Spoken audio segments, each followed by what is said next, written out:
Okay, great. You're really throwing me off here with the things you're saying. Okay. Welcome back, citizens of De Niro Nation, to Our Hero De Niro, the only podcast that's watching and recapping Robert De Niro's entire filmography in random order. I'm Mike, and with me as always is my co-host, Mike. No relation. And today I'm very excited to step away from reviewing Robert De Niro's filmography and instead take a step back and appreciate this momentous occasion, our 70th episode. Mike, we finally hit 100 hours of released podcasts, which is pretty impressive. How do you feel at this point in the podcast's lifespan? You know, we're more than 2/3 of the way done with it. I feel a really meaningful sense of accomplishment. It's like the only things that I feel like could stop us now from finishing the project would be things that you'd excuse, right? Like if like one of us died or had some kind of like crippling injury or something. Like I feel like we're definitely going to finish at this point, and I'm really proud of just how thoroughly we've committed to this project. Yeah, I guess anything short of some sort of debilitating brain injury, we could keep going. It really only requires us to sit and talk. Like, so, yeah. Yep. I did a lot of reflecting leading up to this 70th episode. I knew it was mine to kind of lead and come up with an idea for.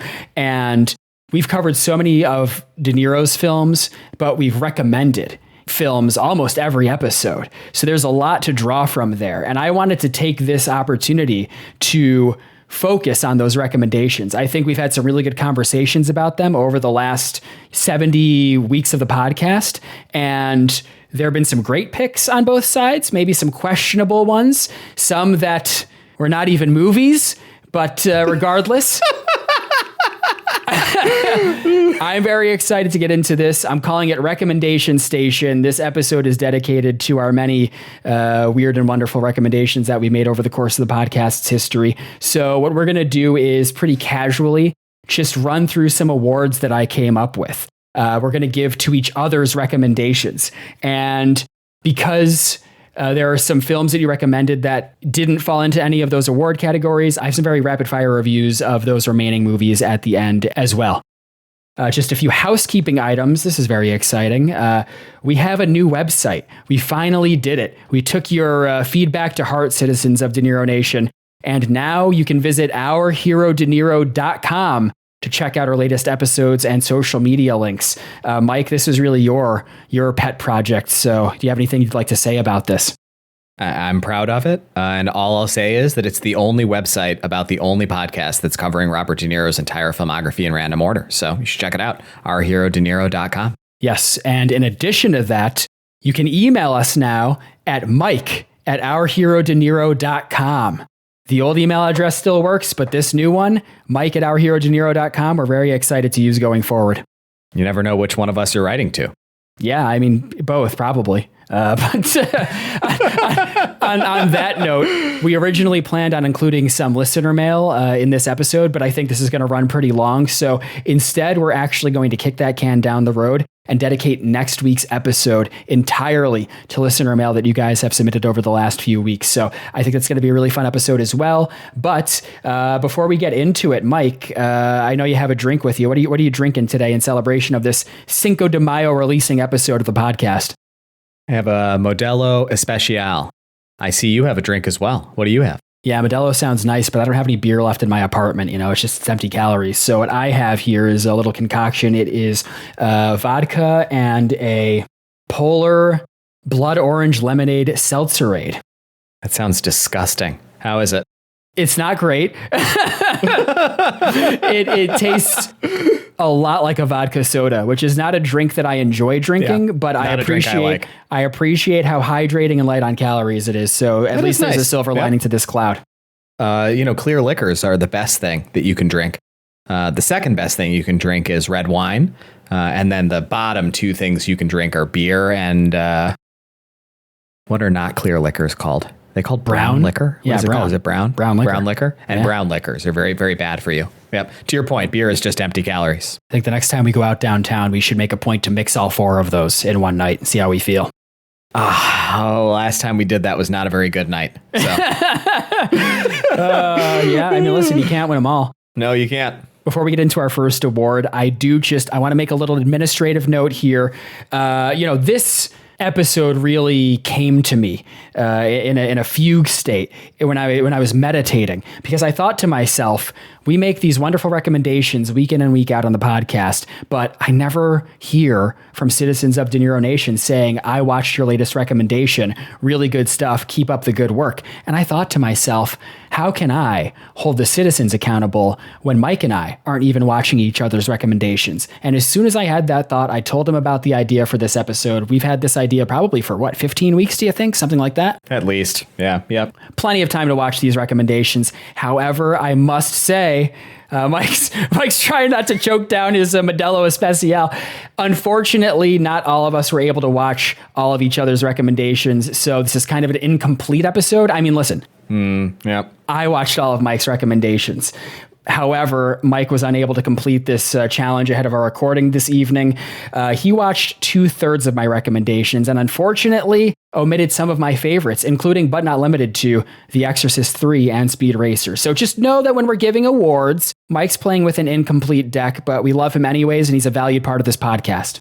That's very kind of you to say. I knew that you would bring this up, and so I took a little note here as well, just to highlight for our listeners who may not have an encyclopedic knowledge of each of our responses to each other when we were recommending films, that your watching all of my recommendations comprised you watching 18 films, and my watching 2/3 of your recommendation comprised my watching 30 films. So, listeners, you can be the judges here. Judge what? What point are you trying to make? What are you trying to say? Whose effort was greater? Whose effort was more complete and more impactful to the state of the pod? It's not a matter of effort. It's a matter of willpower, which you lacked. You don't know that. I do know that. I know you. You listen, No. I'm just saying, in a vacuum, you cannot know whether you would have completed it all if you'd had 50 to watch, or whether I would still have fallen short if I'd only had 18. I mean, there's just no way. I mean, I know that I would have watched 50 if there were 50 to watch. I'm quite confident I would have watched 18 if there were 18 to watch. I will give you this one point. I actually believe that you would have watched 50 if there were 50. I'm just giving you a hard time. Absolutely. I will say that I actually didn't watch one of your recommendations, The Godfather. Understood. Because we're going to be covering The Godfather 2 for the podcast. So I just completely omitted that. But listen, as soon as I had the thought in my head, I knew I was not going to stop until I watched all of your recommendations. For what it's worth, citizens, our lists are available in the episode description for this week. You can check out my recommendations and Mike the Fab's recommendations on Letterboxd. The links are there. I actually really enjoyed this exercise of watching your recommendations. Me too. It is very helpful in avoiding that sort of choice paralysis. I just thought to myself, okay, tonight I want to watch a movie and I'm just going to pick from one of the 10 remaining Mike the Fab recommendations. So I had to choose, am I going to watch Adam Sandler and Click, or, something maybe a little higher caliber in quality. But I enjoyed it. No, I was confident that Click was going to win the first award from you. Best recommendation you've ever given. I will say, too, I did a little analysis of our recommendations, and I think it's really interesting. We have enough data to kind of come to some generalizations about the sorts of recommendations that we make on the pod. I've noticed with you, and this is definitely going to come up in the awards that I give you recommendations, you tend to gravitate towards more well-regarded, watchable kind of movies. I think that there's more broad appeal to the movies that you recommend on the podcast. And I think, there are pros and cons to that. They're approachable, they're easy to get into, but sometimes that means that you play it a little safe. I think there are fewer big swings with your recommendations than there are with mine. And I think that overall you tend to gravitate towards quieter, character-driven, emotionally grounded films. And you really appreciate when you have that emotional connection with the film because as you've said before, you cry a lot during movies. Yep, and as as you kind of bring that up, I too did some analysis and thinking about your films, and so just to kind of turn the mirror around on you in a way that I think is interesting in its opposition to the way that you just described me. Those are not really the kind of films that appeal to you at all, right? I mean, in general, you are interested in stories that are more about not even the kind of commentary or themes that I'm generally really interested in, but in grander commentary and themes. You like things that are very political in nature, that are very philosophical in nature, and to draw the starkest contrast to the observation that you made about me just now, you really like things that are edgy and transgressive and avant-garde in a way that I generally do not. There are films like that I really liked. Some of them were ones that you recommended that I really enjoyed, which I'll talk about throughout this episode. But in general, I do think that I prefer things that are a little bit more staid in nature. So that's fun. It was fun to think about while I was watching your recommendations. Yeah, I completely agree with that assessment of my recommendations. I think that I really lean towards serious director-driven films. I really like morally gray characters, and I really care about tone and atmosphere and craft. That makes a huge difference to me. So I think I'm less interested in, quote unquote, fun films and more interested in films that just feel intentional. All right, and with that, let's get into our first set of awards. I call these the Quality Awards, starting with Best Recommendation You've Given. This is the single best movie that you've put me onto across the entire run of the podcast. Mike, what do you think was the best recommendation that I've ever given on the podcast? So I didn't say this before, but I do want to say I have made 2 Letterboxd lists. Why? I'm going to explain, okay? The first one is just my 2026 ranked list. I did fully update it last night. I have it hidden, so you and our listeners cannot see it until this episode drops next week. I've also made a list of all your recommendations that I watched so that I could rank those as well. I have watched 58 films for the first time in 2026 as of this recording. And when I talk about your films in this award section, I am going to say what rank the film currently is on my list of all films that I've watched for the first time this year. Yeah, you know what? Will be interesting. What I would like you to do is to provide your numerical rating for the film. I will too. I'll also provide my numerical rating for the film. Of course. Great. Yeah. Okay. Best recommendation that I've ever given on the podcast. Hit me with it.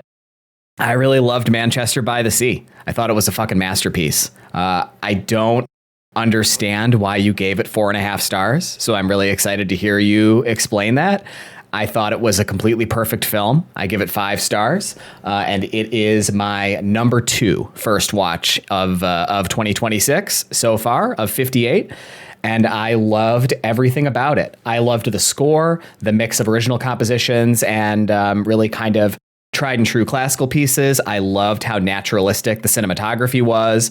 I loved how quiet and reflective and deliberate the narrative was in kind of the story that it told. And I found it absolutely gutting emotionally, just the gamut of emotions that you run through the film watching it, the reflectiveness, the horror, the sadness, the joy, because it's like a legitimately very funny film. Like, it's crazy how funny it is for how tragic the subject matter is. I just thought it was absolutely perfect and will almost certainly be in my top 5 for the year when we get to the end. Yeah, I think that's a great pick. Why did I give it a 4.5 out of 5? I think in general, I tend to underrate films the first time that I watch them. Sometimes it takes a rewatch to really fully appreciate them or understand, whether or not they're a 5-star film to me. And I also watched the first half of it on my parents' elliptical. So, I think that probably impacted the experience a little bit. Yeah, I don't think that's how he intended you to watch it. I don't think when Casey Affleck gave the best performance of his career, he was thinking people would be watching it on their iPhone on an elliptical. Listen, all of your points were good. I really appreciate the film's emotional restraint, and it's one of these films that is just all about emotional suppression and quiet emotional storytelling. And yeah, it's emotionally devastating. It's very real, and I really enjoyed it. Manchester by the Sea. Great film. Would recommend it to absolutely anybody. Great film. For my pick for best recommendation that you've ever given on the podcast, I guess I'll note that for a lot of these categories, I included an overall pick from your, 70 weeks of the podcast. And then I also made a pick for a film that was new to me when I was watching the 18 films in preparation for this episode. So my overall pick for your best recommendation that you've ever given is the 1995 Michael Mann film Heat, previously covered on Our Hero De Niro. I don't know why you recommended a De Niro movie before it came up in the podcast, but it is one of my favorite films of all time. I think it is perfect in every single way. You have anything you want to say about Heat? It's a perfect film. I completely agree. I've never taken the recommendation as seriously as you have, which is funny because it allows you to essentially make this episode, a very long form, complex dunk on me. That's fun for you and for our listeners. But I agree, Heat's got to be one of the 5 or 10 best recommendations I've made, and I'm happy that you appreciate it as well. What about for a new watch for you? For a new watch, I don't have much to say about this because we already discussed it on our 2025 A Year in Movies episode, but it is Chinatown. It's a flawless film. Everything that people say about it having a perfect screenplay is totally true, and it really overlaps with my taste. It has that noir, cynical tone. It's morally messy. Jack Nicholson is a smarmy asshole who gets punched in the face. So it all really worked for me. Chinatown is one of the best films that I watched last year. Oh yeah, I completely agree. It's one of the greatest of all time, and I'm proud to have recommended it on the podcast.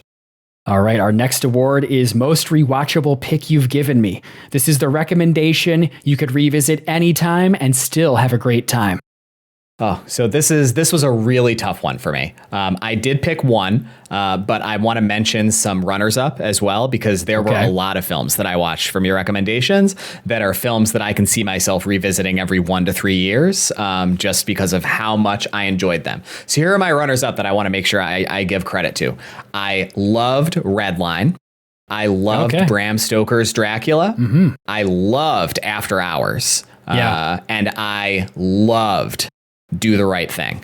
Do the Right Thing is a masterpiece. I think that's the highest on my list so far. Yes, Do the Right Thing is my number 4 favorite film that I've seen for the first time this year. I thought it was incredible. But for me, it just doesn't quite have the raw rewatchability of the one that I'm actually going to choose, which is Tony Scott's Crimson Tide. Oh, yeah. Which I watched for the first time in 2025, and I don't remember exactly where it was on the list, but it was in the top 5 of, I think, like 150 films I watched for the first time in 2025. And oh my God, I just love everything about it. It's the ultimate dad movie. It has that kind of like dad movie rewatchability, like a kind of mid-90s Tony Scott film does.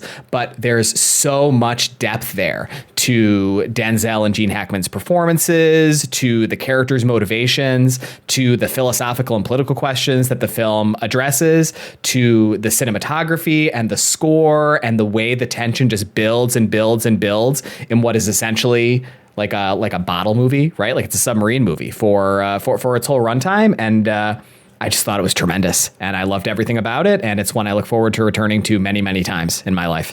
That's a great pick. All I have to say about Crimson Tide, Denzel Washington, Gene Hackman, Tony Scott. What else do you need? Incredible movie. Incredible film. Hans Zimmer score, right? Oh, what a score. Amazing. That's amazing. Fun. Yep. Well, my overall pick for most rewatchable pick you've given me is one of my other favorite films of all time, the 2019 Safdie Brothers film Uncut Gems, starring Adam Sandler. Oh, yeah. We've talked about this one on the podcast as well, I think during our All Mic'd Up episode about Marty Supreme. It's my favorite Safdie film. It is high anxiety, high energy. I love rewatching this film, and I think it's very rewatchable despite it being stressful, almost because of it. There's something about that tone. It's so 70s and tense and high strung in its sensibility. And for whatever reason, I just totally gel with it. It's just a pure distillation of the kind of movie that I love. I mean, I completely agree. I love Uncut Gems. I thought about it today while I was reviewing the kind of podcast Bible, as it were, looking at the films that I thought we'd talk about and what movies they were recommended for. I recommended Uncut Gems for Born to Win, during which you recommended Good Time as a companion kind of Safdie brother film recommendation. And those are both such great films, but I really, really love Uncut Gems. What a special movie. Yeah, and my pick for a new to me film was once again Chinatown. I don't know how rewatchable it is. I put it ahead of your other picks. I don't want to be redundant here, but I think it's the sort of movie that rewards multiple viewings. So I am looking forward to rewatching it at some point in the future. It's a great pick. I agree. And our last award in this category, Best Hidden Gem You Found. This is a movie you probably never would have watched without me, and now you're glad that you did. Mike, what was your pick for Best Hidden Gem? Oh my God. I loved Redline. So much more than I thought I was going to. I thought it was incredible. It's the kind of relatively mindless, somewhat nihilistic film that I don't usually enjoy that much. But in spite of that general affect, I found the two main characters really, really compelling. And I thought that it had the absolute best animation I have ever seen in a film outside of Studio Ghibli. Just unbelievable artistry on display. What a masterpiece. I think that as far as like a dumb action movie goes, it's like the best it could possibly be. I love everything about it. I give it 5 stars, and it is my number 9 top film that I have watched for the first time this year. Yeah, for those who are unaware, Redline is a recommendation that I made in our special Mike the Fat birthday episode about Ponyo. It is a hand-drawn anime from, I think, 2007. It is basically 2009. It's kind of like a Mad Max film set in space. It's about an interplanetary death race, essentially, and it features incredible animation and this like really thumping soundtrack. It's a really fun film. I like it. Such a cool movie. Yep. Just as much, if not more, than Ponyo, but in a very different way than that film, obviously, because it's very much a style over substance kind of film. But I'm glad you enjoyed it. I loved it. I watched that back when I was in undergrad, and I feel like so few people have seen it. Really beautiful film. I really loved it. What about you? I was just taking a sip of this disgusting drink. My pick, I only have one here, was actually new to me. I'm picking the Paul Schrader film, Blue Collar. Oh, what a great movie. Yeah, I mean, Paul Schrader, we've spoken highly of him on this podcast multiple times, but he's inconsistent as a director. And I feel like this is one of his films where everything really clicks. It really felt like a true hidden gem. It's a great movie that I think is just never talked about. I've never heard about it before your recommendation. It's this working class story that feels really grounded and raw and authentic. And I don't think it's the kind of film that's really made anymore. It feels like it has a very specific, time and place. Everything now is It's very of the 70s. Yes. Like, very of the 70s. Yeah, there's a realness and a grit to it that you don't see in films anymore. Everything is shot on sound stages for Netflix or whatever, and it looks, has this clean digital sheen.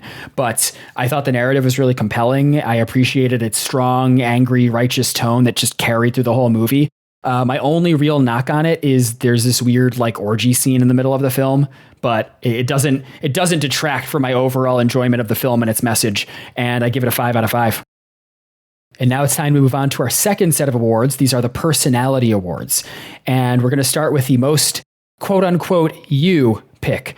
This is the recommendation that best captures my taste as a movie watcher. Mike, what was your pick for this award?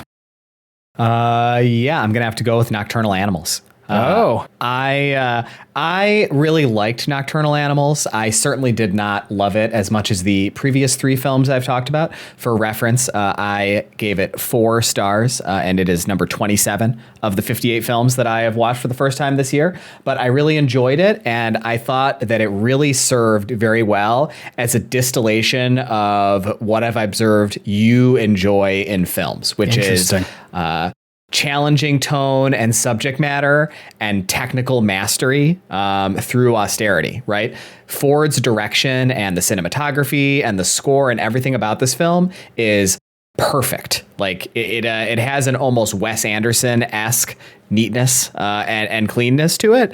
And what it's in service of is so challenging and so morally ambiguous. And I really think that it speaks to your tastes as a film enjoyer.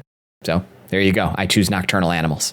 It's funny. I barely remember recommending it on the pod, but I think that logic makes total sense. Yeah, it's a good film. I really enjoyed it.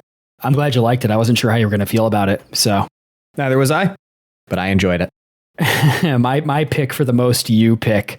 I only have one here, and it is the Ari Aster film Hereditary. Boy, oh boy. You already know I consider this a 3.5 star film. Personally, it is my favorite Ari Aster film, but take that for whatever it's worth. We've seen this multiple times together already. It's clearly very well made. There's strong craft here. There are a couple of effective, scary moments. And I do like it more than Midsommar, Ari Aster's, follow-up to this film. But I'm just really not interested in going further with him as a director. I haven't watched Eddington and I haven't watched Beau is Afraid, and I really just feel no inclination to. I need to watch both of them so I can recommend them on the podcast and make you watch them. I haven't seen either, so. Please don't. But I think, what it says about your taste to me is you're always talking about elevated horror being the only type of horror that you like. And this is basically the blueprint for that entire, sub genre of film. And as we've discussed, I don't like that so much because elevated horror films tend to revolve around one, real world theme or metaphor and then just hammer that idea for 2 hours in a way that I find really boring.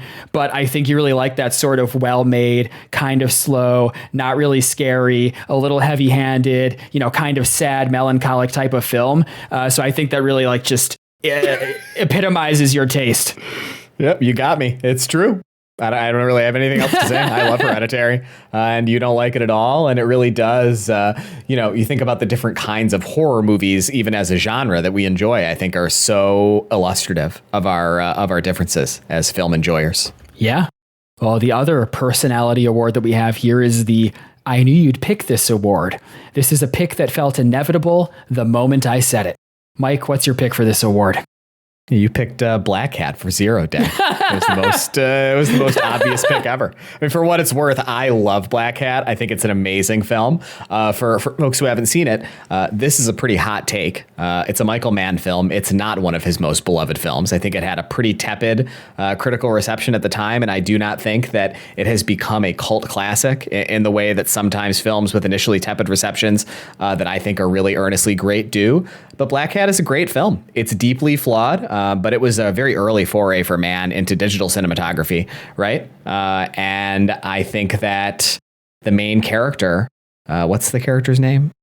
Something Hathaway. Well, whatever, Hathaway, the main character of the film, he's like a cartoon character, He's like super tall and jacked and hot, but he's also like really disciplined and stoic. And, he's also like a very serious intellectual who seems to know things about like philosophy and psychology, but also he's like a super genius computer hacker.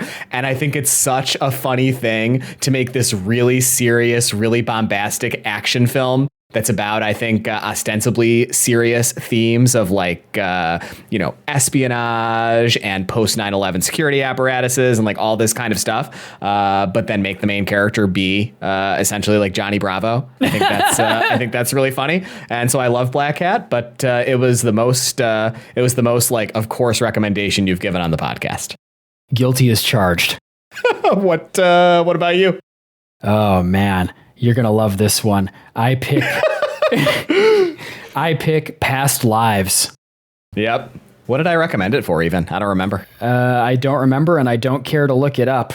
But this was the definition of a predictable pick. I literally called it earlier in that episode, whatever we were covering. Yeah, what was it? It was Falling in Love, just so you know. Oh, that's right. Yeah, that was easy. I fucking 360 no-scoped your ass. We saw this film together with wife of the pod, friend of the pod, Caroline, and went back and forth on it multiple times. For me, it's a 3.5 out of 5. Again, I honestly think I like it less than Hereditary. I don't hate it, but I am not nearly as high on it as you are, and apparently most of the fucking critical population. On the other hand, I know you were really moved by it. It's the sort of bullshit that you love, really quiet, restrained, emotionally introspective. Oh, it's very subtle. It's very relationship focused. Oh, it's a relationship drama with no tension because she's going to stick with her weaselly, wimpy boy or husband at the fucking end of the movie. She's not going to fucking leave her wimp ass husband for a guy she's talked to for like 2 days in the last 15 years. But I don't know. To me, I don't know. I feel like it's a little too zeitgeisty in the way that a lot of prestige dramas 5 to 10 years ago were really about the Asian American diaspora and stuff like that in a way that I just find kind of boring. But it's absolutely up your lane, and I just knew you were going to fucking do it, that episode. Yeah, you got me. I don't even really know what to say. I mean, it's even more obvious than Black Cat was, I think. So I think you've won on this award over me. Oh, yeah. This is a competition. I'm not going to defend Past Lives. You can go back to our Falling in Love episode. For what it's worth, it's a fantastic episode. Very fun episode. So if you're revisiting it, you'll enjoy it. If you're listening for the first time, you're going to really enjoy it. And you can hear my impassioned defense of Past Lives there. So there you go. All right. Now it's time to move on to our next set of awards. These are the Chaos or Critique Awards, starting with Most Unhinged Pick You've Made. This is the recommendation that felt most out of left field or hard to defend. Mike, what's your pick? Now, listen, I know you only created this award so that you could give it to me for 6 days, 7 nights. And so I can't possibly choose anything that you've done that has been nearly that unhinged. And for what it's worth, as I reviewed all of your recommendations, and especially the ones that I watched, I really didn't find any that I thought were very unhinged. And so this was a really hard one for me to award. What I've decided to do is instead highlight how funny I think it is that you recommended Strange Days as a recommendation for New Year's Eve. They're like ostensibly both about New Year's Eve, I guess. But I feel like the degree to which Strange Days is about New Year's Eve is so nominal relative to how much New Year's Eve is about New Year's Eve. And tonally, structurally, in terms of their subject matter, thematically, they are two films that could not possibly be more different from each other. And so when I looked back at the list of ones that I had to identify as being unhinged or out of left field relative to the context in which they were recommended, I guess I'd pick Strange Days, but I loved that movie. I give it 4.5 stars, and it is currently my number 11 first watch of 2026. Yeah, Strange Days rules, and whatever, New Year's Eve sucked. Great film. So yep, I am proud to have recommended a film that is the complete opposite of it, but still manages to have its climax set during New Year's Eve. That is a 1995 Catherine Bigelow cyberpunk neo-noir starring Ray Fiennes. It fucking rules. And Angela Bassett. Really good stuff. Oh my God. And can I just tell you something that I want to say about Strange Days? I feel like I haven't seen Angela Bassett much, if at all, from the stage of her career. I didn't realize what a fox she was.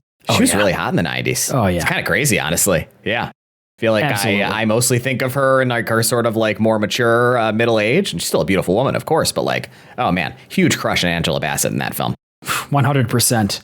I will say, for all of these awards, I really did try to not reuse films. So it was kind of tough picking which awards certain films would receive. But you are incorrect. I am not picking 6 Days, 7 Nights. I actually have an overall pick and a new to me pick. Yeah. Yep. Okay. My overall pick for your most unhinged pick you've made, I'm going to give it to an entire subset of recommendations. I'm going to give it to all of your non-movie picks. That's kind of cheating, I think. Well, that's why I have the other one too, so shut the fuck up. Okay. I mean, there's a pattern. You've recommended the pilot of Sopranos, any episode of 24, and the old 90s claymation show Bumpin' the Night. So I think it's kind of a category unto itself because you've watched so few films recommendations in your life. It's kind of sad. And unfortunately, you just watched, 30 of my films, so you can't really recommend films that I've previously recommended. So you're really that is true. Up a creek without a paddle. But I prefer to stay. I prefer to stay with movies. That's all I'll say. Yeah, but whatever. I'll throw you a I'm bone. gonna start recommending fucking video games in episode 71. Yeah, I'm gonna take 20 hours to play The Last of Us 2 when you recommend that bullshit. I recommend that you any % Starfield. It'll take you 65 hours. Enjoy. Oh my God. Thanks, but no thanks. I played that game for 40 hours. I had a decent time, and then I completely forgot about it. But my pick for a film that was new to me that I'd never seen before that I thought was unhinged for you to recommend, you're going to love this. I'm picking Titanic. You had never seen Titanic before? I totally forgot about that. I'd never seen Titanic. What did I recommend it for? Marvin's Room. Marvin's Room. Titanic is a great movie. Well, tell me why you think it was unhinged. I think it was unhinged because you recommended one of the, 5 most popular films of all time. Oh, okay. Did you like the movie? But for what it's worth, I also think it's just as unhinged that I managed to have never seen the film up until now. So no, I liked it. I give it a 4 out of 5. And I have to say, I suspect that I am really aligned with James Cameron on this film, because I get the sense watching it that he cared a lot more about the recreation of the ship and the scale and intensity of the climax than he did in the romance, that preceded that stuff for 2 hours. And I felt the same way watching it. I really didn't give a shit about Jack and Rose at all. And I was much more interested in the faithfulness of the recreation of the Titanic itself and eventually the giant action disaster climax that James Cameron is so good at nailing. So yeah, I liked it a lot. Really good movie. Really fucking long. But 4 out of 5. I think that I must have said this in the episode when I recommended it, but in case I didn't or you don't remember, I saw Titanic when it re-released in IMAX maybe 15 years ago. Yeah. And that was a fucking incredible IMAX experience. Like during the disaster sequence toward the end and the ship is filling with water with those giant kind of wide angle shots like up on the IMAX screen, that shit was so cool. Like really, really special way to watch that film. Yeah, I missed it. Well, it'll re-release again someday. They'll probably do it for like the 30th anniversary in a year or two. Now we're just going to keep watching Avatar films until we fucking die. Yeah, God, that's horrible to think about. Our next award is Biggest Swing and Miss. This was a bold or ambitious pick that just didn't land for you. I really didn't like Bad Lieutenant. Oh, you watched Bad Lieutenant, Port of Call, New Orleans? Or the actual? No, the first Damn one, it. the original. Oh, that's another one of my favorites that yeah. you didn't watch then, you son of a bitch. Okay, you're talking about the 1992 Abel Ferrara film, Bad Lieutenant, starring Harvey Keitel. Yes, correct. Okay, perfect. Which you did didn't like recommend for the podcast. I recommended it in our Mean Streets episode featuring friend of the pod, Andrew. Okay. So you didn't like it? Yeah, no, I didn't. I didn't really like it. No. For me, those kinds of narratives. So I guess I should say what the film is about, right? So it's about an unnamed detective, lieutenant, as it were. He's called LT in the film, played by Harvey Keitel, who is just like the worst guy imaginable, and completely. Indisputably, if you don't think this guy's a terrible guy, I think you have some issues. You might want to go check yourself into some kind of a facility or something like that. He's a drug addict. He's on the take. He's really violent. He's really angry. He's neglectful of his responsibilities as a detective. Just one of the worst people you could possibly imagine being in that kind of position of authority. And I find that kind of character compelling as a kind of element of a story like this. But ultimately, these kinds of stories about this particular brand of Catholic guilt that is rooted, at least from my perspective, in a solely religious or spiritual kind of subcomponent of his character don't work for me at all. Those kinds of guilt narratives, they need to have a rooting in humanism, some kind of human connection or something like that. And I feel like for me, the LT was so isolated as a character in the film that it made it almost impossible for me to relate to him and the way that he found his way toward wanting to achieve some kind of redemption. So it really didn't work for me emotionally at all. And it didn't make me feel anything other than grossed out. So that's my pick. Wow. Okay. What do you think about that? I mean, I really enjoyed that film. I think I gave it a 4.5 out of 5, something like that. I really appreciated that sort of character study that was so raw about this character's moral decay, that he's a total piece of shit and it's just experiencing this total moral collapse. But I can definitely understand how it wouldn't be everyone's cup of tea. So, to each their own. I did give it 4 stars, but I didn't really enjoy it. Wow, you really spoke about it in a way that I, suggested you were going to give it a much lower score, but that's nice. The score is the score. Okay. Well, I just said it didn't. I just said it didn't land for me. That's the award. Yeah. Okay. Yeah. Well, I think the biggest swing and miss for me is a film that I gave 3 out of 5. My overall pick for this award is Civil War, directed by Alex Garland. Man, I don't have much to say about this. We talked about it during the episode in which it was recommended. We watched this together in IMAX. I did not like it. I think it's an ambitious premise that totally wastes its potential. It left me feeling really cold, and I felt like it didn't have much to actually say beneath the surface. The only thing I'll add is that since then, relatively recently, we've both watched the newer Alex Garland film Warfare, and I think that Warfare is a much stronger Alex Garland film, is much more incisive, and has a lot more to say, while being just as immersive as Civil War felt. So my overall pick here is Civil War. I agree with you about Warfare. I still love Civil War, but Warfare is a vastly superior film. My new to me pick, you're going to really... I know I've been saying you're going to really like this one, but you're going to really like this one. This is a film that I watched for the first time in preparation for this episode, and I'm giving a 2.5 out of 5. Wow. Yeah. I'm giving it to the Sam Mendes film American Beauty, starring Kevin Spacey. Well, I recommended that one in retrospect. I don't think I've watched that film in 15 years, so Maybe I would feel that way if I went back and watched it now too. But go ahead. What did you think more substantively? This film won the Academy Award for Best Picture that year when it came out. And I think there must have been a case of like collective psychosis happening with the Academy.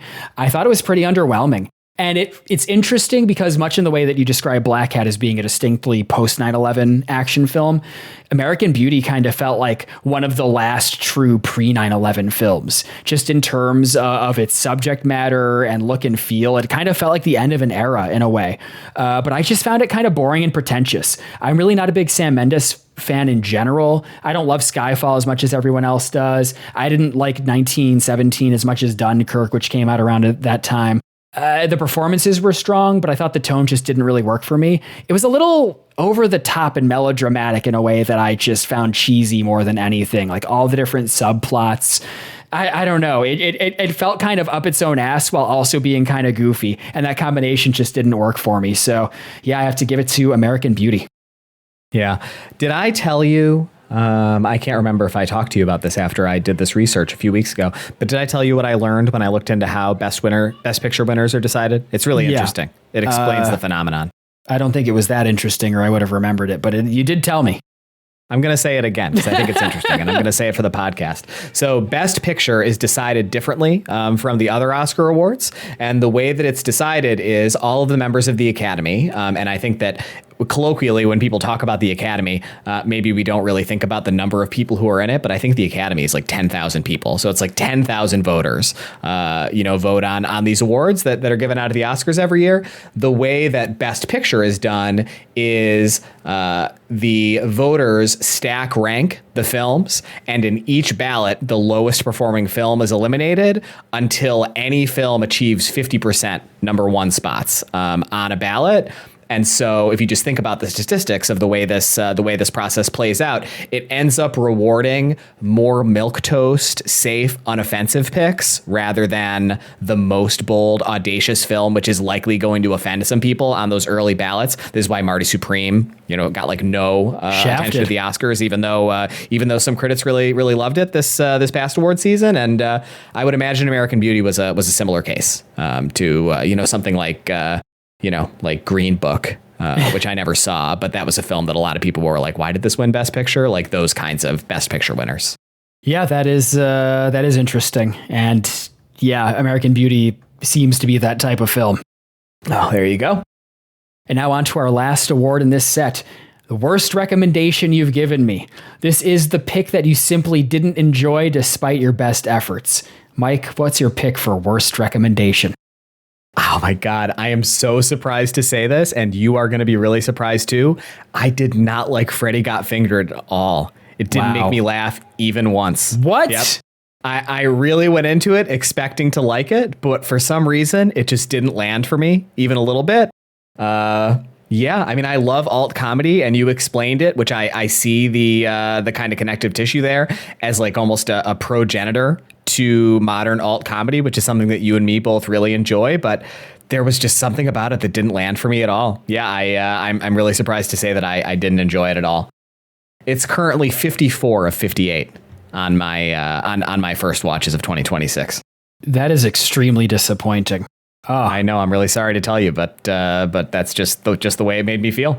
I loved Freddy Got Fingered. I think it is, not only did it inspire so much alt comedy that we love, I just really appreciate it both for how funny I think it is, and I think it's like a masterpiece of this like weird Dadaist anti-comedy. It's like a fucking art piece that Tom Green just like took this premise and pushed it so far beyond the realm of good taste in a way that I find really fascinating and creatively brave and honestly very funny. I don't know. I guess it didn't hit for you. I'm disappointed, but I think the citizens of De Niro Nation know who to trust when it comes to matters of comedy on this podcast. Yeah, I think that's probably true, honestly. What about you? What was my worst recommendation for you? Well, my overall pick was a film that we've discussed already, so I'm not going to get into it too much, but it's one that I gave a 3.5 out of 5, and it's the Marty Scorsese film, The Wolf of Wall Street. Well, I mean, that's the same thing that I gave it, so. Yeah, I mean, all I have to say about What I said about it when you recommended it in our Goodfellas episode is what I'm going to say about it right here, which is it is Goodfellas, but worse and like an hour longer. It is way too long, way too unpleasant. I liked spending time with those characters way less than I did the titular Goodfellas from the film Goodfellas, and it just really didn't hit for me. So yeah, I'm not a Wolf of Wall Street stan. No, I'm really not either. So great pick for that award. And my pick for a film that was new to me that I consider the worst recommendation you've given me, I'm giving it to the Adam Sandler film Click. It's really good. Okay, tell me. I give Click a 2.5 out of 5. I mean, listen, I assume everyone who's listening right now is familiar with this film, but I'd never seen it until Mike recommended it, and I made a point to do it, in preparation for this podcast. It is a mid-2000s Adam Sandler dramedy that I think was kind of respected for being a little more dramatic than his usual fare. He plays a family man who gains access to this really fucked up remote control that alters the time-space continuum and allows him to do things like pause and mute and fast forward through time. And eventually he learns a valuable lesson about appreciating his family and what's in front of him, including his incredibly hot wife played by Kate Beckinsale. You recommended this during the Grudge Match episode, and here's what I have to say about Click, why I gave it a 2.5 out of 5. It is such a weird chimera. It has a tonal identity crisis because on the one hand, it feels like a standard Adam Sandler comedy that's trying to be something a little deeper.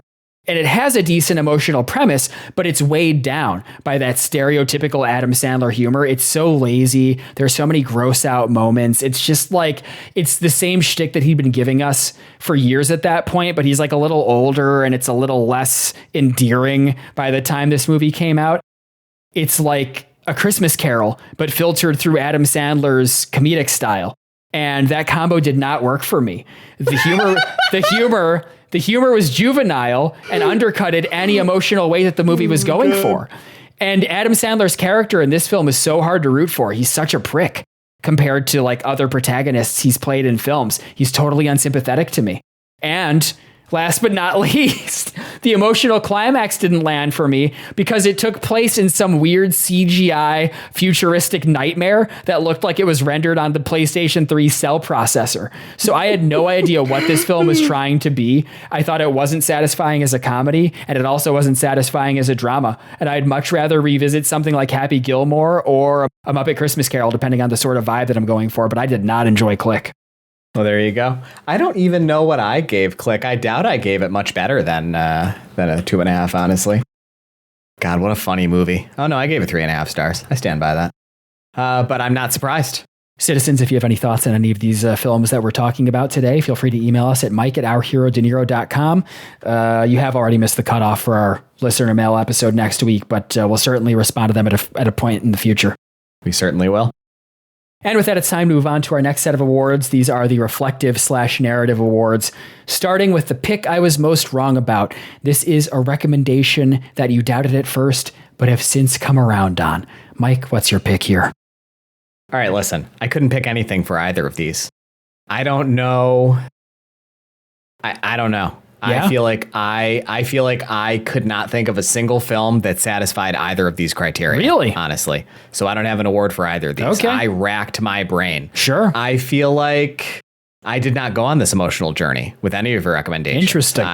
I feel like I liked most of them that I watched, honestly. Like the vast majority of them. I think I gave 3.5 stars or more.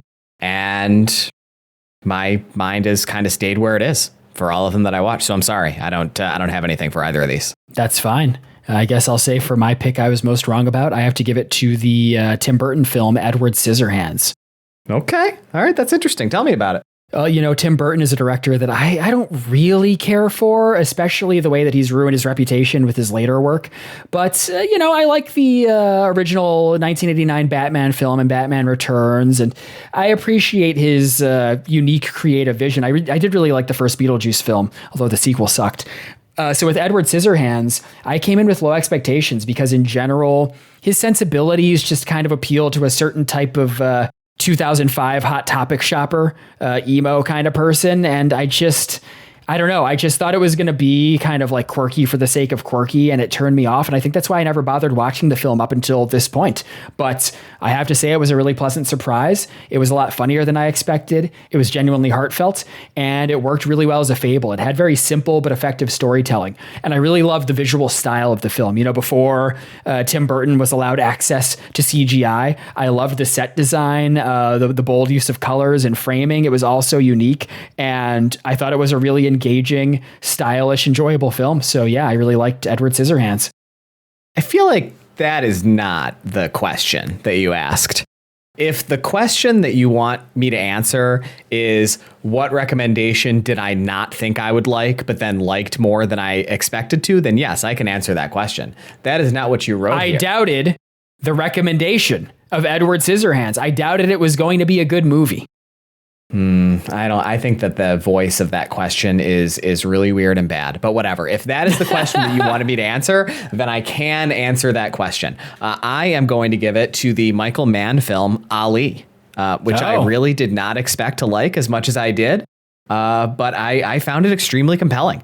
I really enjoyed Will Smith in the titular role, and I thought that the film did a really nice job of marrying Muhammad Ali's political struggles up against his struggles in the ring and in his career and with his own demons and all of that kind of stuff. And I didn't think that I would enjoy the film as much as I did, but I am giving it 4 stars. I really enjoyed it. I agree. I also gave Ali 4 stars. It's not my favorite Michael Mann film, but God, it is a really interesting and stylish biopic, sports biopic. We don't get a lot of those. And I really, really enjoyed the cinematography, much more than I was expecting to. I thought it did a really nice job of walking a fine line between quiet character drama, slightly more audacious political drama, and sports drama with its style. And it was just really well done. Really, really good film. Yeah, and it's notable for mixing film cinematography with digital. Early digital, because it came out in 2004. It's really interesting look to the film. There's a tracking shot where he's running through the like streets of some country, and like there's a crowd forming around him and like people running behind him, and it's so fucking cool. It is just it's really cool. I agree. It's a strong moment in the film. Yes, absolutely. Well, okay, listen, I don't know, maybe the wording wasn't the best for these awards, but what can you do? I look forward to seeing your work for the 80th episode spectacular in 10 weeks. Oh, well, what's our next category that only you're going to answer? Well, the next award was Pick That's Grown on Me the Most. This is a movie that's improved in my mind over time after you recommended it. And I'm just going to give it to another Michael Mann film, Manhunter, his 80s adaptation of The Silence of the Lambs, or whatever Thomas Harris book that was. Red Dragon. Whatever, one of them. I watched this film before. I gave it a 3.5 out of 5. I think I didn't go into it with the right expectations, and in retrospect, it's definitely a 4 or 4.5 out of 5. It's an incredibly striking, visually stylish film. It's a great adaptation of that story, and I remember it a lot more fondly now than like right after when I watched it. So, got to give it a Manhunter. Yeah, I love that movie. Great pick. Well, since Mike doesn't have any pick for that award, we'll move into our final set of awards. These are awards that we're giving ourselves. So we're going to give these to films that we've recommended on the podcast, starting with the recommendation that I'm most proud of. Mike, this is the pick that you stand by the hardest and feel best about bringing to the show. I have 2 for this one. Okay. I have one that I'm most excited that you watched, and then one that is my general pick. So my pick that I am most proud to have been the last person to recommend to you to get you to watch it is Chinatown, because what a great fucking movie. Yeah. Like, I'm so excited that you watched it. I'm really happy that you did it because of my recommendation on the podcast, and it's just absolutely incredible. What an amazing film! So very, very happy to have been able to give that to you. But my favorite pick of the show is Age of Innocence. I watched so many Martin Scorsese films last year, and I feel like we really don't think about things that he's done, like After Hours, like Age of Innocence, like Silence, that are more meditative and more anthropological in tone than they are bombastic. Like we think about his more crime-oriented films like Goodfellas as being, and I think that it's one of his absolute best and totally underappreciated by film buffs overall. And so I'm really, really proud to have recommended it on the podcast. Those are both really good picks. Let's just say I'll have a little more to say about The Age of Innocence later. Oh, okay. I mean, sure, it could just be now, but sure. It could be, but it's not going to be. It's going to be a part of my rapid fire reviews of your recommendations momentarily. All right, sure. Yeah. Well, what about you, Mike? What's your pick for this category? I have an honorable mention and an overall pick. My honorable mention, unfortunately, it's one of my recommendations that Mike hasn't gotten around to seeing just yet. He's only had 70 weeks, folks. Cut him some slack. But I'm giving it to The Exorcist 3, which is a film that I gave a 4.5 out of 5 when I watched it. But I think when I rewatch it later this year, it's going to be a 5 out of 5. I like it more than the original Exorcist. I love the central character played by George C. Scott. He's this really world-weary detective dealing with despair and just struggling to hold on to his faith. And that thematic angle really worked for me. I think there's strong atmosphere throughout, and it feels almost like a Proto-7, the David Fincher film, in terms of its tone and structure. So I think it's a really interesting film. I found it really effective, and I look forward to you watching it at some point in the future. It's a great pick. I'm sorry I didn't watch it. You'll get there. I believe in you. But my real pick for this category is Ghost Dog, The Way of the Samurai, directed by Jim Jarmusch. Yeah. I gave this film a 4 out of 5 when I watched it for the first time in the last couple of years. But in retrospect, I think it's probably a 4.5. I mean, it's definitely higher than a 4 for me. It just feels so me as a recommendation, because I made this recommendation in our episode about the 1995 art house French film 101 Nights. And I wanted to pick something that felt like a hidden gem. And this is really what I would consider that sort of pick. It's really offbeat and idiosyncratic. In this film, Forrest Whitaker plays, he plays like a loner assassin who works for the mob. And the tone of the film is, it's comedic, but it also blends philosophy with quiet reflection. And I think the central character is really compelling. It has a meditative quality to it that I really respond to while still being engaging. And it had a great soundtrack by the RZA. So I think it's just such a unique cinematic vision. And it's the sort of film that when I watch, I think like, oh yeah, like this is why I watch movies. It's not necessarily a 5 out of 5 for me, but it's such a unique kind of film. It reminds me of like, oh yeah, there's just so many new and interesting things to see out there. So I'm very proud of that recommendation. Yeah, I don't really know why we would save our thoughts on the films for the rapid fire. So I'm just going to say right now that I absolutely loved Ghost Dog. Thought it was incredible. I also give it 4.5 stars. I loved RZA's score. I thought that it was one of the more audacious scores of any of recommendations that I watched. And I thought that its blend of hip hop with like kind of more samurai-esque, like Japanese stings, was really bold and audacious and worked so well for the character. And it was funny and it was thought-provoking and it was just a really fun watch and just a fantastic film. Really, really good pick. Now it's time to move on to our final award. This is the recommendation I'd like to take back. This is the one that you'd quietly erase from the record if you could. Mike, what's your pick? 6 Days, 7 Nights. I just, I was caught flat-footed. I didn't have a recommendation that week. And I went for maybe my most questionable sort of orienting a guideline to think of a recommendation, which is something I'd watched recently that I gave the same score as the film that it was a recommendation for. 2 out of 5? Right. It was a really dubious pick. So that's mine. What about you? That's good. I'm already in too deep on the saving my thoughts for my rapid fire reviews, so I'm going to hold off on saying anything about 6 Days, 7 Nights. But my pick for recommendation I'd like to take back. I'm going to split it between Foxcatcher and Nickel Boys. These are both dramas that I gave 4 out of 5s. They're both very good films. I really do recommend that you watch them. But I just don't feel very strongly about either of them. I mean, Foxcatcher was Bennett Miller's follow-up to Moneyball, and I fucking love Moneyball. I think Moneyball is a perfect film. Foxcatcher was pretty good. It was a little slow. It just didn't quite hit for me in the same way. And Nickel Boys, I thought was a really strong drama. I really enjoyed its first-person cinematography. It was really innovative and interesting, but it just didn't stick with me emotionally the way that my favorite picks did. So I have to split it between those two films. Good picks. A little more high-minded, I guess, than mine, as it were. I'm a high-minded guy. What can I say? I suppose so. All right. I finished my bad vodka seltzer and we wrapped up all of our awards. So it's time to move into our last section of this podcast, discussing the other movies that we've recommended that we hadn't seen before. So I think we're just going to do some rapid fire reviews here. Mike, you can start with the films that I've recommended that didn't win an award, and then I will do the same for you. Sounds great.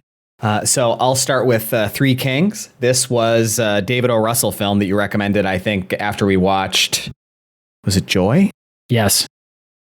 Doesn't really matter. Same director. Well, anyway, I enjoyed Three Kings. Yes, David O. Russell film. I didn't love it that much. It was one of my lower tier watches of your recommendations. I give it 3.5 stars.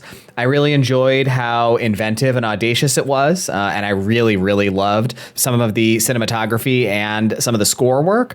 But it's just not really my kind of film. So it was not one of my favorites. Yeah, I mean, I'm not going to challenge you on Three Kings. I also gave it a 3.5 out of 5. It's not my favorite film ever, but it is one of my favorite David O. Russell films, for whatever that's worth. The second one I would like to highlight that did not win an award is Bram Stoker's Dracula, the Francis Ford Coppola film. I loved this so much more than I thought I was going to. Good. I don't generally like this kind of camp, but I just thought Gary Oldman's performance as Dracula was so incredible, and the contrast between his bold, ridiculous performance and Keanu's restraint, which I think was panned, right? Yes. That he gave kind of a lifeless performance, I found so incredibly entertaining. And there were some visuals and some set pieces that were legitimately terrifying. Really, really great film. 4 stars. Yeah, I think I gave it a 4 or 4.5 out of 5. I think it nails the tone in a way that Mary Shelley's Frankenstein maybe didn't. It's very operatic. It has a very dreamlike quality to it, and it has some genuinely creepy scenes. Definitely. The next one I would like to talk about is The Insider. The Insider, for me, I'm surprised to say I liked a little bit less than I liked Ali. I enjoyed the story, even its more formulaic nature, but I really struggled with just the obviousness of the conclusion to the story, given the kind of history of tobacco in America. There was just like no tension or drama really in the film at all. It's a true story. Yep. And I understand cinematographically what they were trying to do with the kind of claustrophobic cinematographic style, but it's not something that I really enjoy, and I found it really disorienting. And so not my favorite Mann film, but still a great movie because Michael Mann is a great director, and I give it 4 stars. Yeah, I won't challenge that too hard either. I think it's a very restrained thriller. I think it's interesting seeing how Michael Mann is able to create so much tension in a thriller where, there are no guns or anything like that. And I appreciate that it's based on a true story. I think it's a very interesting story, and Al Pacino and Russell Crowe are both incredible in it. Yes, it's an incredible Russell Crowe performance. I agree. After Hours, I mentioned briefly, but I do want to take a moment to talk about it in its own right here. What an incredible film. Such a weird Martin Scorsese film, so unlike anything else I've seen that he's directed. I don't know, honestly, that I've ever seen Griffin Dunne in another film either, and I really enjoyed his performance. Same. Really, really weird movie. I loved the weird cinematography, like the creative things it did with the shutter speed and like weird tracking shots and stuff like that. I love the goofy, like jazz score. It's like very frantic and like very anxiety inducing, and just a really weird, goofy kind of like comedy thriller, like sort of thing. I loved it. I give it 4.5 stars. Oh, wow. You liked it more than I did. I gave it 4 out of 5. I really appreciate it in contrast to a lot of Scorsese's longer films. Its brevity is a strength. It never overstays its welcome. I love that it's essentially a style exercise by Scorsese, and it's honestly pretty relatable because I feel like I have had some experiences in my life that have felt similar in tone to some of the things that happen to Griffin Dunne's character in this film. But yeah, I really enjoyed it. Great movie. Next one I want to talk about is Star Trek II: Wrath of Khan. Okay. We watched this together just last weekend, actually. It's true. And I know you're probably feeling nervous right now, but I just want to say I loved it. I thought it was really great. I really struggled to connect with it probably in the same way that you're able to, just because it's one of the only like 3 or 4 Star Trek things I've ever seen in my life. I've never seen a single episode of a single Star Trek TV show, and the only other Star Trek things I've ever seen are the J.J. Abrams films. And so it's not a set of characters or general IP or world that I'm particularly familiar with, but I thought it was really wonderful in its restraint, technically. And I especially thought the special effects were incredible for the time. Just like absolutely amazing sci-fi special effects for the era when the film came out. I loved Shatner's performance. I loved Nimoy's performance. I thought they were both great. I read online that people say that Shatner can't act. I've never really felt that way about him, and I certainly didn't in that film. I thought his more restrained performance was really compelling. And it was fun seeing how many just general culture references I know from the movie, just from existing in American pop culture for the past 30 years. And I'm really happy I watched it. 4.5 stars.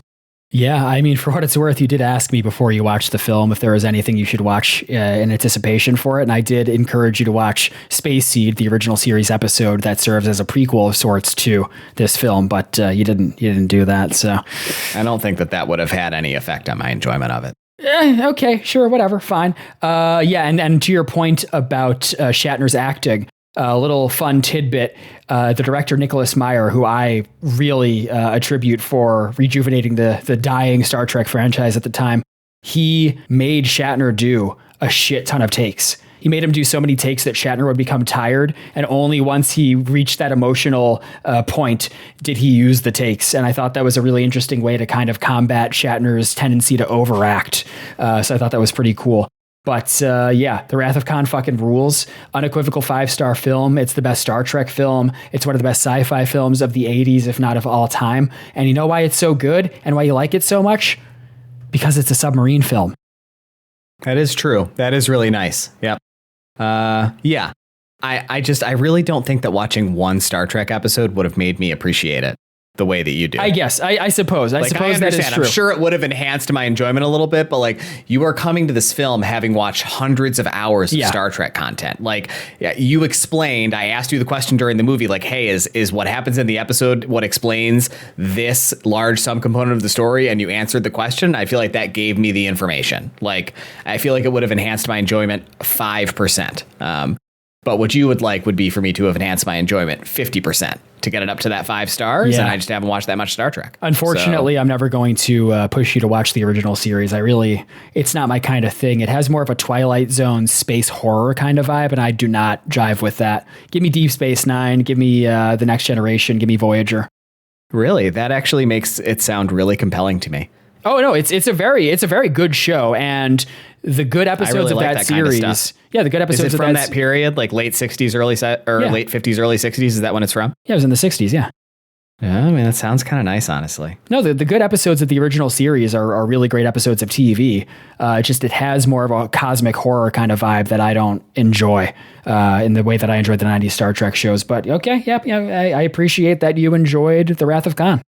There you go.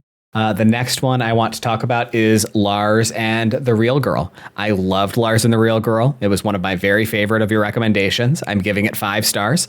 I found the character of Lars tremendously compelling. I thought it was, Ryan Gosling is one of my favorite actors, and I thought it was maybe the best Ryan Gosling performance I've ever seen. It was kind of unfucking believable how good he was in the film. And I thought it was a really optimistic and emotionally compelling story about people rising above their worst instincts and being the best versions of themselves to support somebody.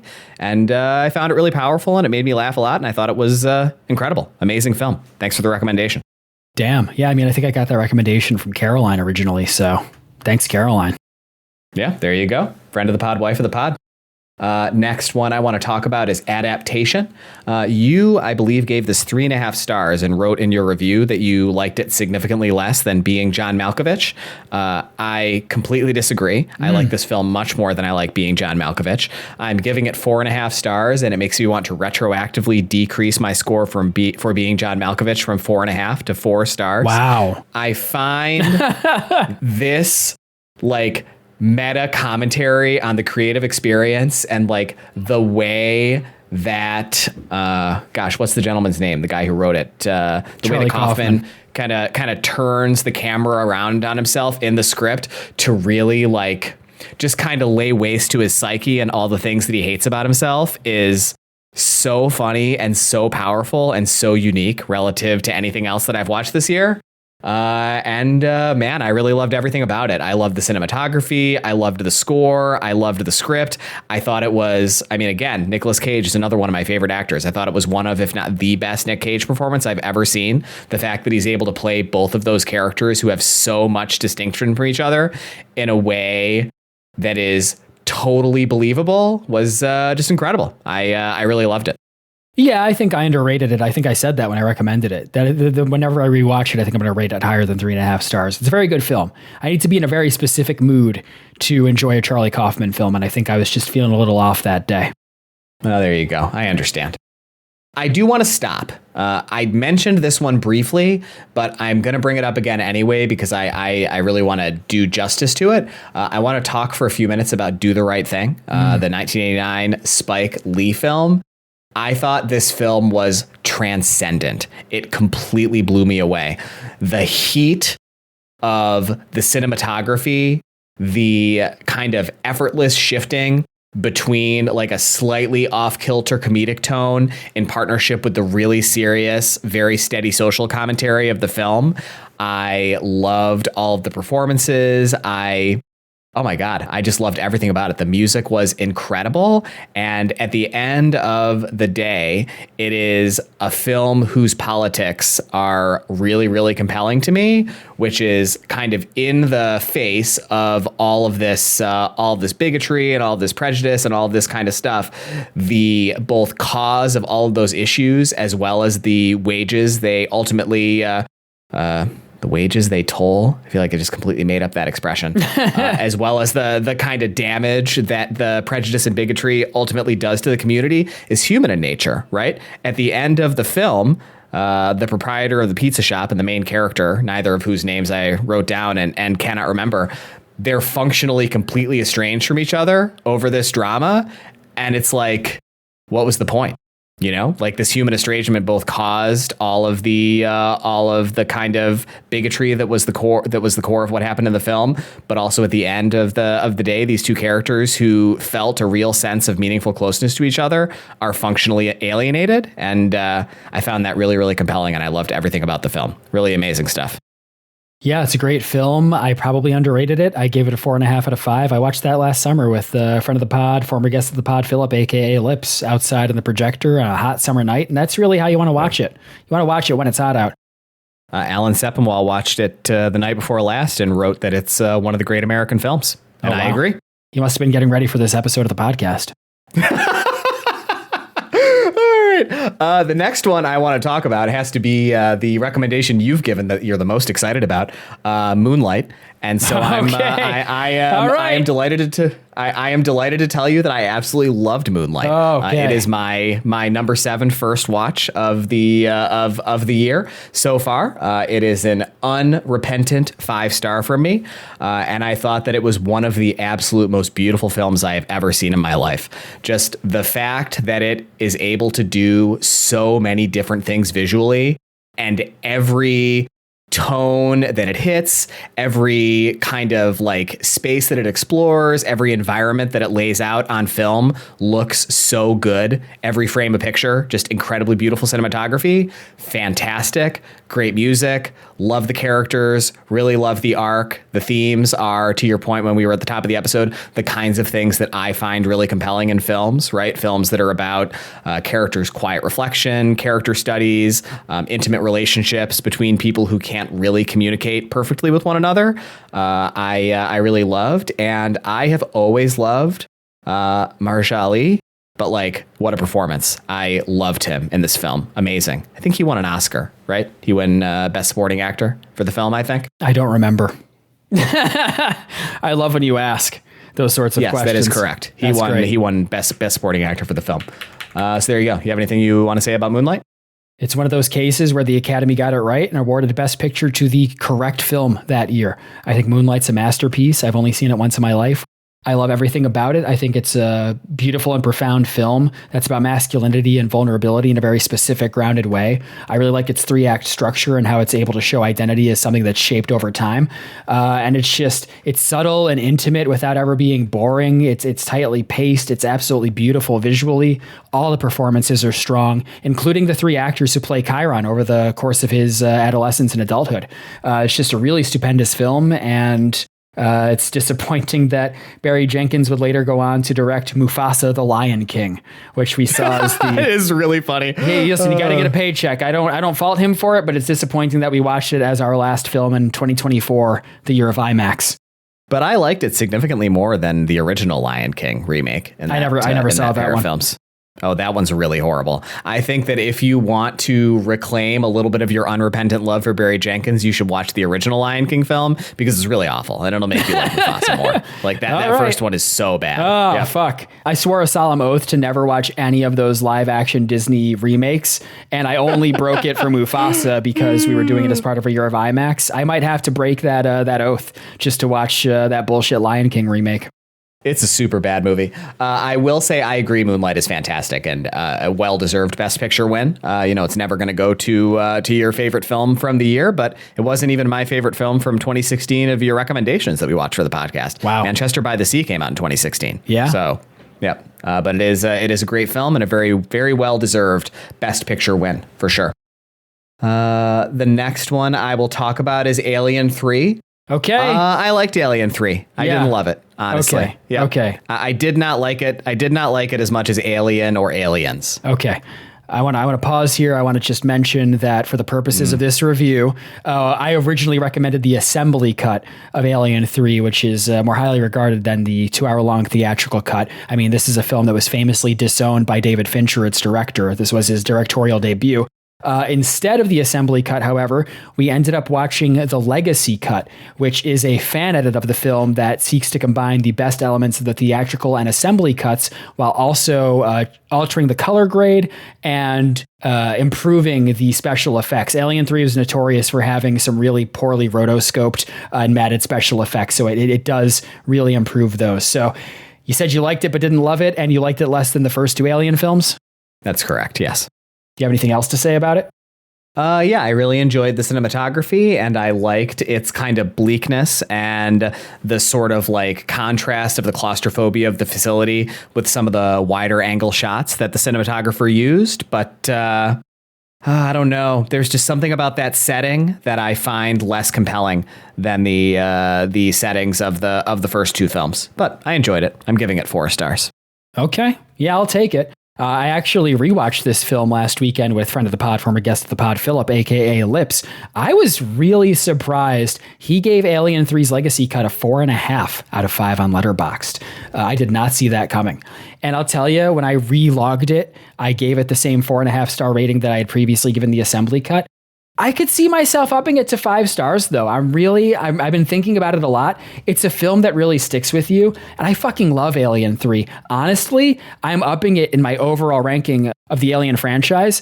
I'm putting it at number 2, right behind James Cameron's Aliens, and I'm putting it ahead of the first Alien. The first Alien, obviously a horror masterpiece. I love the look and feel of it. I just don't like horror that much. So I don't find that setting, the Nostromo, as compelling as Alien 3. I fucking love everything about Alien 3 and its vibe. I think I said before that it is essentially a vibes movie, much in the same way that Blade Runner is. It is just 2.5 hours of being in this dystopian, futuristic, sci-fi nightmare world, and I love spending time there. It is so bleak and dour. I mean, everyone is fucking dying and diseased and covered in lice and suicidal and murderous. I love the weird monastic cult. Charles S. Dutton is so incredible as... what was his character's name? As Dylan. Every time he gives a speech, it's fucking show-stopping. And the score by Elliot Goldenthal, I made this recommendation in our Heat episode because Elliot Goldenthal composed the music for both films.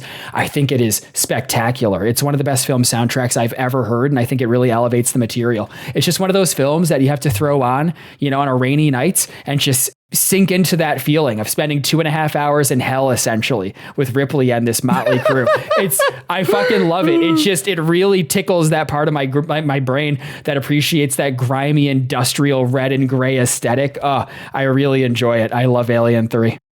Yeah, I think part of it is that I don't find the characters in the prison colony as compelling as I find the characters on the Nostromo in the first one. Honestly, it's just not a band of goons whom I find as compelling. I guess it is a good film though. I mean, I enjoyed it. I certainly would recommend it. I don't think that it should be reviled the way that it is. I think it's a very good film. I enjoyed it. I think people really hate Alien 3 for what it does with the characters Hicks and Newt in the beginning. Yeah, that's like the stupidest thing I've ever heard in my life. I completely agree, man. I completely agree. Fundamentally, like if you think that the discomfort that makes you feel is a ding on an Alien film rather than something to celebrate, then you fundamentally do not understand the bleakness of the Alien franchise. That's like what it's about. I completely agree. But, to each their own. Well, I guess mixed opinions on Alien 3, citizens. Watch the assembly cut. It's available on streaming, or go seek out the legacy cut. Write to mike@ourherodeniro@gmail.com and let us know what you think. Great email address for two great guys. The next film I'd like to talk about is The French Connection. And you know what? I didn't enjoy it as much as I thought I was going to. What? Honestly. I know. I was really surprised. I really only liked it. Honestly. I didn't love it. Yeah, I'm sorry. This is my hottest take of the episode. Okay. I don't know. It just really didn't do anything for me. I didn't find the character of Poppy Doyle that compelling, and it wasn't even my favorite Gene Hackman performance of the films we've discussed on this podcast. I enjoyed him so much more in Crimson Tide. A great film, obviously, but I'm only giving it 4 stars. I only liked it. Okay. Yeah. I love The French Connection. It's a 5-star film for me. It's one of my favorite gritty 70s New York films. And I don't know, I like Poppy Doyle a lot. He's a protagonist that's not supposed to be likable. The film's critiquing that type of cop, not celebrating it. He's such a piece of shit. He's like a racist, unrepentant asshole who jams people up. I really love the chase in the climax of the film. The chase is cool. They filmed that shit guerrilla style. The cameras style. mounted on the cars are really, really cool. Like that's really, really cool. But just when I think about that period, I really think about like the heavy hitter 70s films that we've watched over the past few years. We both watched a lot of films from the 70s. Chinatown, Taking of Pelham 1, 2, 3, The Conversation, Parallax View. Like it just doesn't crack into that like upper echelon of like those kinds of gritty 70s films for me that I really, really love. But I think it's a great film. Don't get me wrong. It's not my favorite thing. All right. To each their own. To each their own. On the other hand, I want to talk about a film that I'm going to give the same score, but I think it's something to celebrate just because of the kind of respective pedigree of the two films we're talking about. I really enjoyed Beverly Hills Cop. Okay. It was your recommendation for Midnight Run. Listen, it's nowhere near as good as Midnight Run. But Eddie Murphy is great in the role. He has a lot of charisma. He's very funny, but there's a vulnerability to his performance that's really charming and really easy to relate to. He's such a cheeky little asshole in a way that I really enjoy. And I really enjoyed the synthesizer score.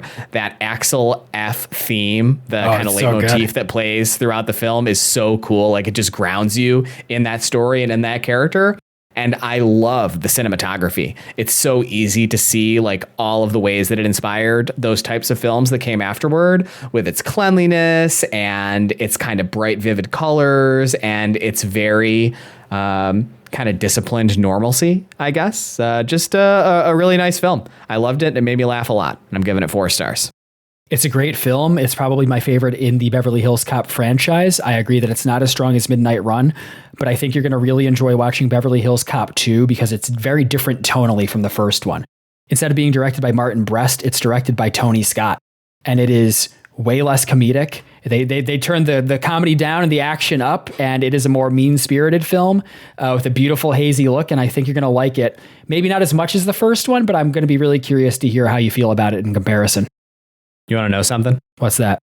If I didn't have so many of your recommendations to watch, I would already have watched it. That's sad. So, Yep. I'm really excited to watch the second one. When I looked it up and saw that it was a Tony Scott film, that made me even more excited. Yeah. So it's definitely one that I'm looking forward to watching now that after tonight, this episode will be behind us. And I can watch some films that aren't things that you and me are watching that are new.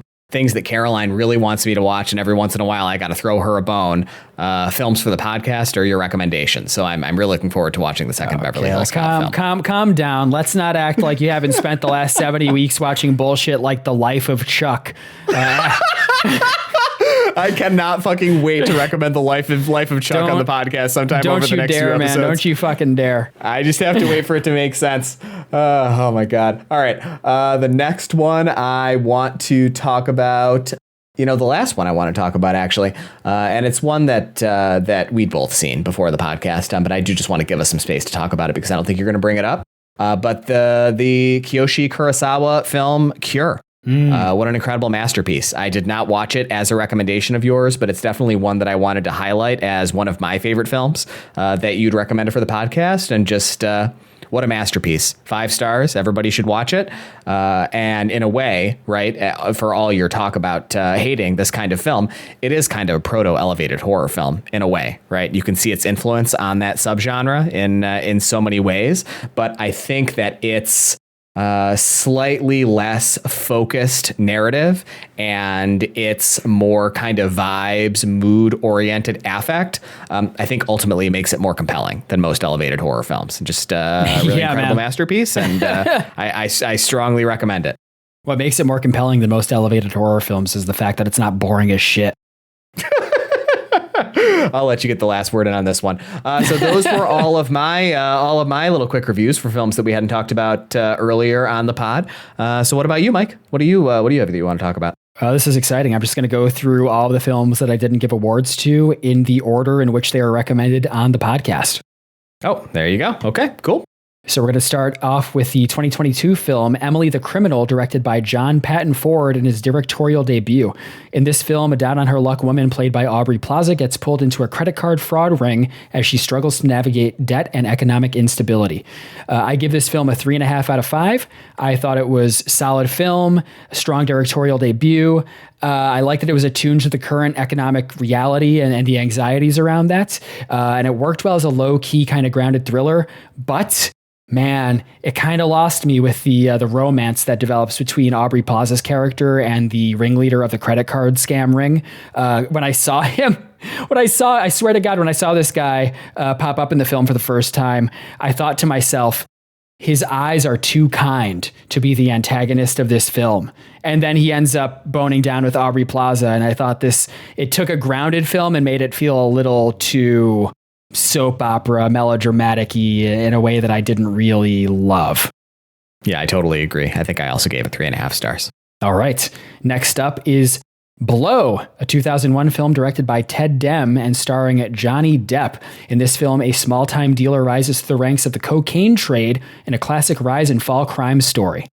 You recommended this in our 15 minutes episode, and I am giving Blow a 3 out of 5.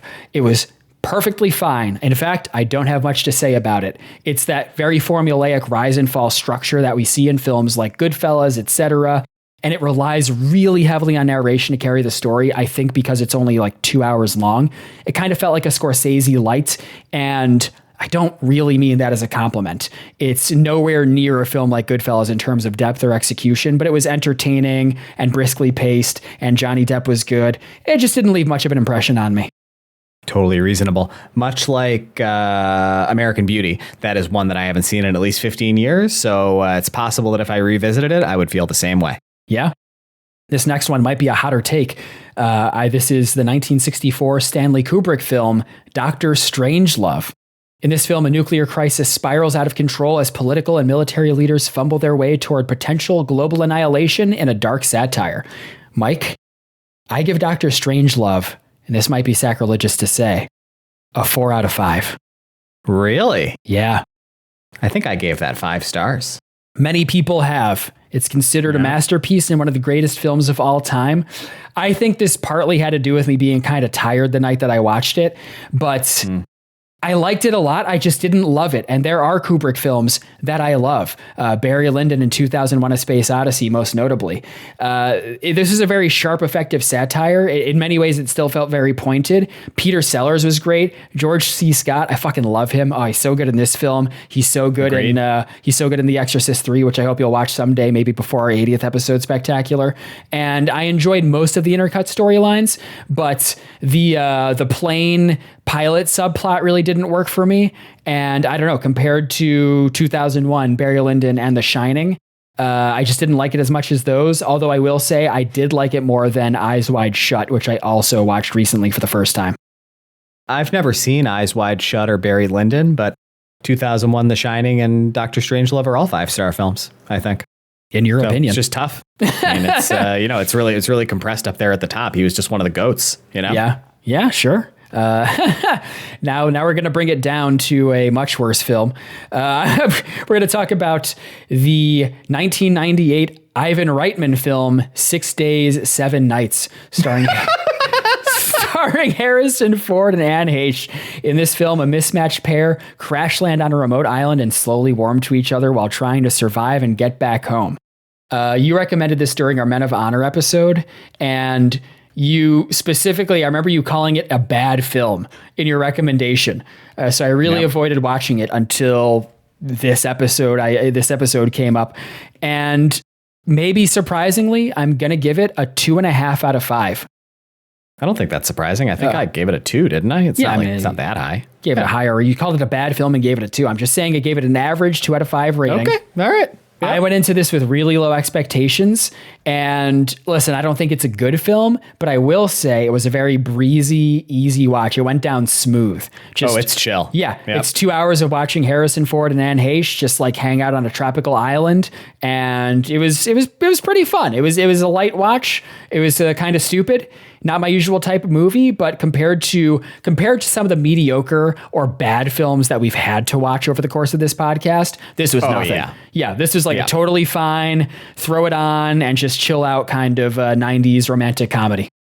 You compare that to last week's Sam song. Oh, yeah. It's like you're watching fucking Doctor Strangelove. Like, may as well be. Next up is the 1974 Bob Fosse film, Lenny, starring Dustin Hoffman. This film is a biographical drama about the controversial stand-up comedian Lenny Bruce, tracing his rise, personal struggles, and clashes with authority. You recommended this during our Raging Bull episode, in part due to its black and white cinematography, and I'm going to give Lenny a 4 out of 5. I thought it was a really good film. I thought it was a compelling biopic about a really genuinely interesting, transgressive person. I loved the black and white cinematography, and I also liked its structure. It was nonlinear, and it kind of went back and forth with interview-style storytelling. I thought that was cool, but I just don't like Lenny Bruce that much based on this film. Like, as a character, as a protagonist in a film, I thought he was a really grating guy. He'd really get on my nerves if I knew him in real life. He seems really annoying. I agree. Yeah, he's like, he comes off as really self-serious, but I really didn't like his combination of mixing crude humor with heavy moralizing. Like, I would hate to have watched his stand-up live in person back in the day. I'd be like, oh my God, this guy's so fucking preachy. Like, get back to the poo-poo caca jokes. Say dick and balls. We all love to say dick and balls. That's fair. Next up is your recommendation that you made in our Ponyo episode, the 1984 Hayao Miyazaki film Nausicaa of the Valley of the Wind. Now, citizens of the Neuro Nation may remember that I gave Ponyo a 4 out of 5. I do not consider it the masterpiece that Mike the Fab seems to consider it. In fact, I consider it one of the lesser Miyazaki films that I've seen over the course of my 36 years on God's green earth. But you, when you made this recommendation of Nausicaa, you predicted that I would like it more than Ponyo. I'm sure I was correct. You were correct. I give it a 4.5 out of 5. I know you, man. I know what kind of shit you like. You do know me. I hadn't seen this film before you recommended it. You thought you were going to trip me up there? Like, you thought I might doubt myself for even a fucking second? Like, I know what you're doing. I mean, listen, I loved the far future post-apocalyptic setting. Oh, yeah. It had strong world building. It felt fully realized and immersive. The animation was excellent, of course. I really loved the central character. Nausicaa was a really great, strong female lead. And I also appreciated that it was more mature in tone than Ponyo. Ponyo, to me, feels like a kid's first kind of movie. Like, yeah, listen, it's appropriate for all ages in the way that Pixar films are, but like, it feels like a kid's movie to me. And this one I thought had a broader thematic weight. I thought that the environmental themes also came through more clearly and effectively here than they did in Ponyo. And I can see the same thematic through lines in a lot of Miyazaki's work, but this was just such a strong execution. You really nailed me with this one. I really loved that film. I thought it was fantastic. Yep. I think it's probably Joe Hisashi's second best score after Ponyo as well. The music in that film is... it really carries it. It's got a lot of emotional weight. Now we're moving on to the 1993 Martin Scorsese film, The Age of Innocence, which I had the opportunity to comment on earlier, but declined to for some reason or another. I am giving The Age of Innocence a 4.5 out of 5. In this film, a man in high society in New York navigates a restrained, forbidden romance that conflicts with duty, reputation, and social expectations. And you recommended this during our Great Expectations episode. I remember you came in loving it. You called it a masterpiece during your Scorsese run that you were doing with Caroline. And listen, I liked it a lot. I think it's an excellent film. It was very well crafted. The cinematography was just... That was Scorsese going God mode again. Like the visual presentation of the film is stellar. Same era as Goodfellas, right? Yes. And the performances are all excellent. Daniel Day-Lewis, Michelle Pfeiffer, young Winona Ryder. Everyone is really good in this. The story was compelling. The ending was really interesting. It's just not my type of film. Like, I think it is probably a high watermark for this type of film. It's just not my type of film. So I think it's a really strong movie, but it's not like Scorsese masterpiece in the way that I consider Raging Bull or some of his other films. Well, I don't agree, but I'm not surprised. Next up is the 2005 Gore Verbinski film, The Weatherman. Ooh, this is one I'm really excited to hear your take on. Yeah, in this film, a Chicago weatherman played by Nicolas Cage struggles with career, family, and identity as his life quietly unravels in a mix of melancholy and dark humor. You recommended this during our hide and seek episode. God, that movie sucked. And I'm really happy to say that I give The Weatherman a 4 out of 5. Nice film, right? It was really nice. Yeah, this felt like one of those hidden gem kind of recs. Yep. I vaguely knew about it, but I never sought it out. And it was a real pleasant surprise for me. It was this offbeat character study that really worked for me. Nick Cage was excellent. He finds the right amount of energy to give the character. It's very controlled and he knows when to go big without it tipping into parody. And I really liked its melancholic tone that was balanced with some understated comedy. It was like, oh yeah, that was definitely my kind of film. The one thing I really didn't like about it was Michael Caine's accent. In this film, Michael Caine plays Nick Cage's father. And for some reason, despite the fact that it takes place in Chicago and Nick Cage just sounds like Nick Cage, Michael Caine does his best version of an American Southern accent. And it's fucking terrible. It's really funny stuff. But overall, I thought the film was really solid. I really liked it, and I definitely recommend it to anyone. Next up is the 2017 Greta Gerwig film, Lady Bird, in which a Sacramento teenager navigates identity, family, and growing up during her senior year of high school. Now, Mike, you recommended this during our The War with Grandpa episode, featuring wife of the pod, friend of the pod, Caroline, and I am going to give Lady Bird a 4.5 out of 5. I think it was an excellent film overall. I think it was a really strong directorial debut from Greta Gerwig. It felt really real and grounded. There was a lot of authentic character work. It was really easy to sympathize with most of the characters and their struggles. I really loved the mother-daughter dynamic. I loved the character of the mother. Everything was firing at a high level. It just wasn't totally in my lane. One, it's a coming of age story focused on an adolescent girl, which already is just kind of not really 5-star territory for me. And two, I have to say, a minor knock on Lady Bird, the character. She had big theater kid energy in a way that I found a little repellent during certain parts of the film. But even despite that, I cannot deny how well made the film is. And I think it was a really strong recommendation by you. Well, thanks for saying so. I think she's supposed to be annoying. I don't think that's supposed to detract from your enjoyment of the film. I think she's supposed to be kind of an annoying theater kid. The Bad Lieutenant was supposed to be bad, and that seemed to detract from your enjoyment. Yep. So that's fair. I mean, listen, she's like a 17-year-old girl who decides to change her name to Lady Bird. That's not a person who's not annoying. Like, she's like canonically an annoying person. All right, the penultimate film that I'm going to talk about here is the 2024 Paul Schrader film, Oh Canada, starring Richard Gere and Jacob Elordi, in which an aging filmmaker reflects on his past during a final on-camera interview, revisiting his younger life and the choices that shaped it. You recommended this during our Jackknife episode, and I am landing on a 3 out of 5. Listen, you know I love Paul Schrader. When he hits hard, but he's very inconsistent as a director. I think this film is structurally interesting. I like how it was framed through a final interview with Richard Gere, playing Jacob Elordi later in life. And I like how it jumped back and forth to his younger self. The problem with this was the central character. Not only was he a flawed protagonist, which I don't mind, and in fact, I kind of liked, but he was such an asshole throughout the entire movie. He's so unsympathetic. He's just... oh my God. He's like, he abandons his family. He bangs his best friend's wife. He denies acknowledging that he has a son from his previous marriage. He's such a total asshole. And I think that the character... He's a horrible guy. Yeah, and I don't think he got a meaningful enough comeuppance, which made it kind of frustrating to watch. Compared to other Schrader films, it's way below First Reformed, which I think is quite possibly the best film of the past 26 years. And I also put it below The Card Counter, which is another later uneven Paul Schrader film starring Oscar Isaac. But I do put it above Master Gardener. Oh, it's not above Master Gardener for me. No. Oh, yeah? Oh, yeah, no. Interesting. I like Master Gardener, honestly. Yeah. In fact, Master Gardener is one that I think fondly of, like in retrospect, that I bet you I would give a half-star higher if I watched it again. Okay. It has beautiful, lush cinematography, doesn't it? It's a beautiful film. Oh, Canada is really not a beautiful film. No, it's not. Well... yeah, I don't know. I'm pretty indifferent to both of them, if I'm being honest.